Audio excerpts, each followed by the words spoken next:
Hey guys, it's Misty with my paper cuts, and today I'm coming on sadly to share the last week of Halloween Crafting with My Ghouls collab that was created and hosted by the wonderful Susan Tootsie Tucker.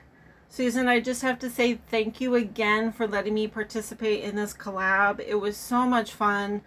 Even though I griped about the memory dex cards, I really did enjoy this collab. It was a lot of fun to push myself to use this collection, which I had just gotten, but I had planned on hoarding it because it's obviously an old collection and I love it so much.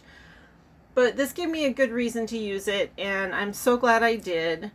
And before I get started with sharing my final project, I just want to make sure to let you guys know that down in the description box below is a list of all the collaborators for this collab. They have done such an amazing job with these projects. These projects are really big, and I'm so proud of the newbies for all of the work that they've done, and doing their videos, and they've made this such a fantastic collab. And the veterans, we all hung in there and we did our thing, but the newbies were just outstanding, and I just wanted to congratulate them in completing their collab and participating and doing such a wonderful job. And anyway, just make sure you check out all of the collaborators below. And also, our collaboration has piggybacked on the collaboration with Alicia over at Alicia's Crafty Hop Lop. I think she's just calling it Alicia's Halloween Hop, but we also have a link down below to her collab so that you can actually get the list of all her participants and check out their projects. They've been doing different projects than we have, so it's been a lot of fun every Sunday to follow along and see all these wonderful projects. And there's just so much inspiration, and I can't wait for Halloween. I can't wait for it to cool off, and I can't get enough. So great job to everyone for all of the projects in both collaborations. And without any further ado, I will get on with my project. So for those of you who don't know me very well, I'm a sucker for an album. I also love to make banners, but albums seem to be the thing I gravitate towards the most. I feel like they are such a useful project. They give you a place to put your photos, so you get your photos out of your phone. So I did do an album. I'm sorry if I'm getting boring, but it is a shaped album, which I haven't shared too many of those.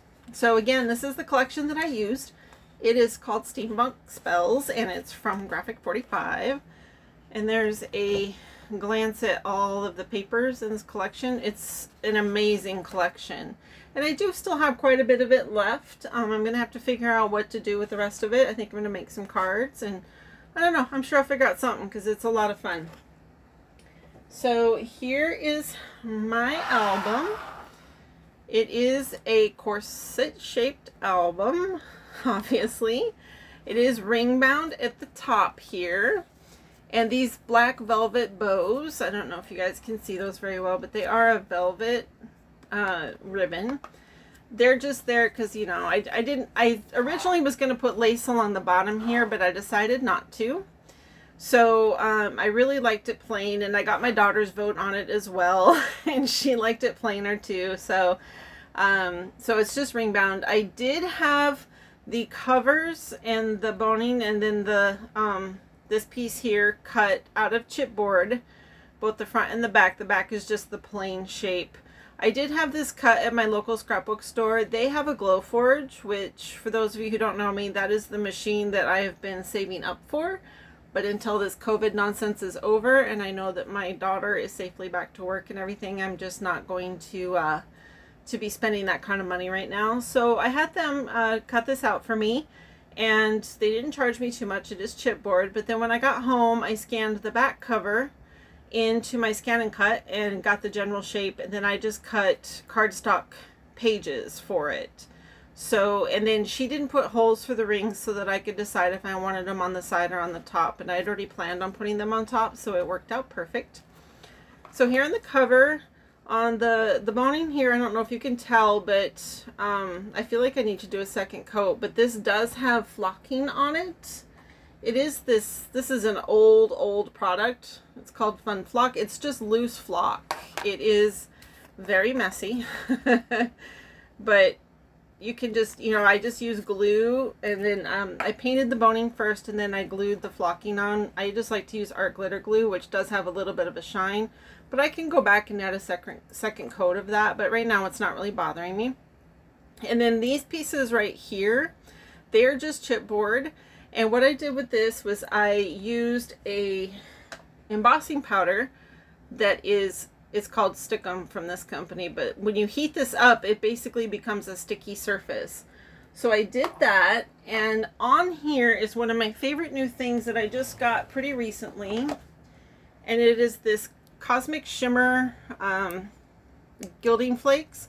It is called mulled wine, and it's got greens and oranges and reds and golds in there. I would open it up, but my fan is on, so it would just go everywhere. But this is a swatch on the top of what all the different colors look like in that.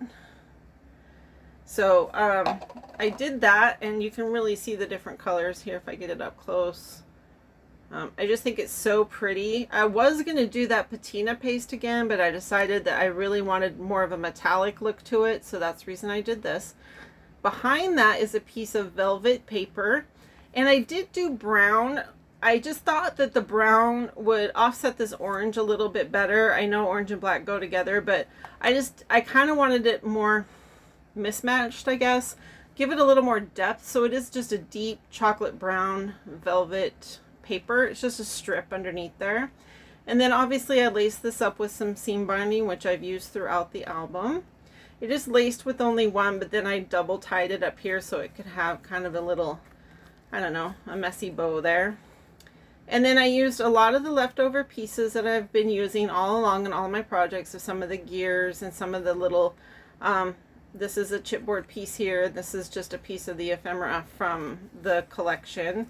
And then up here, it's kind of the same thing, except for I used one of these clear, I've had these in my stash. I actually just stumbled across them and thought, oh, they go really well. It's just a little like acetate clock face. I used another one inside the album as well. And then I did put some eyelets on the top of the covers. I didn't do it on the pages, but I did do it on the covers. And then the back is, I just love this paper so much, I didn't want to cover it up inside, so I used it on the back. So hopefully I can get these in place pretty well so you guys can see, but it does hold quite a few photos. So this is a chipboard piece there, and I just put it where it already existed on the pattern paper. And then here, this is one of the tags with the pocket from the, you know, that came with the collection when I got it, and then it holds full 4x6 photos and spots, so I really love that. And then the next page here, I built a little banner. These are two of the banner pieces layered up. I liked the owl against this because obviously his background matches. And then I love this piece as well, and I just glued it onto some twine with some knots. A couple more 3x4 photos there. And then this one here is a 4x4 photo. Here's a chipboard piece that's popped up so that the photos can go behind there. So see, it's got all sorts of room back there. And then this is a nice little journaling tag that I just left the top unglued so that I could just tuck it back there that matched that background paper. And then this next page here is another 4x6, and again left it open so that the photos could go up underneath that cool little tag.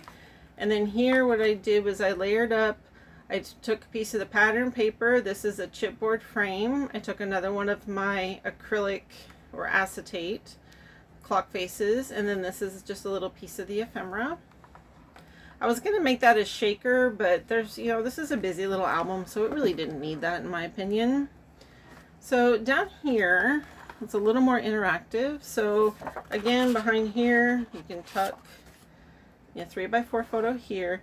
And then here, there's actually a magnet behind this clock. What I did was I put a magnet on top, and then I fussy cut out this little clock from the pattern paper and put it over the top and pushed it down. I like how it looked dimensional. And this does tie closed, but this magnet actually holds it so that you can open it this way if you like. But it has a little secret that when you untie this, I can get in there. Really got to find a better filming setup so that I can do these more. Then you've got more photos here. And of course this is just an accordion that opens out, but it has a couple different options. I like it's kind of like a little secret. So I'll just leave that for now. And then, oops, sorry guys. Up here is just a real simple 4x4 photos, 2 of them, and then this little chipboard tag, which is up on foam so that the photos can go behind it, and then you can journal right there a little bit if you like. Here's another chipboard piece with an eyelet and a little bit of the seam binding, and again up underneath there and up underneath, well, here. So just a couple of the little tags. I was trying to keep it pretty simple because shaped albums like this, they can get very bulky and hard to work with if you keep adding too much stuff. So I prefer to keep it a little simpler on the inside. I think the showpiece of something like this is really the shape and the cover and what you do with that. But here's a couple more photos, and then you can slide up underneath that. And then here, again, I've told you guys before, wouldn't be a Misty album if there wasn't a waterfall. I have some, and I really wanted to use these cards. They were part of the cut-aparts, and I just kept trying to find ways that I could use these because I think they were so cool. But I put some more of the gears on this because this is the back cover, and then this unties, and again I just double bowed it. And this holds 8 2x3 photos, but it has all of these. What I did was I alternated between a character and one of the like label-y type cards. So, and then there's little strips of the pattern paper in between. So I like her, and I love that wool of bat. And then there's an angel, the eye of newt, and then of course the black cat with the last photo. So that just has a simple little waterfall there. And that is my album. So I hope you guys don't mind that I did another album. I'm trying really hard not to be too boring, but hopefully this being so unique isn't so boring, and you guys enjoyed my little collaboration projects here. I hope you really get a chance to go in and watch everybody's videos today. I think you'll have a lot of fun if you go back and catch up on anything you missed. And I guess that's it. Thanks you guys for stopping by and watching all my videos. And you know what? It's never too early to say happy Halloween. So thanks again, Susan. I'll talk to you later, guys. Bye-bye.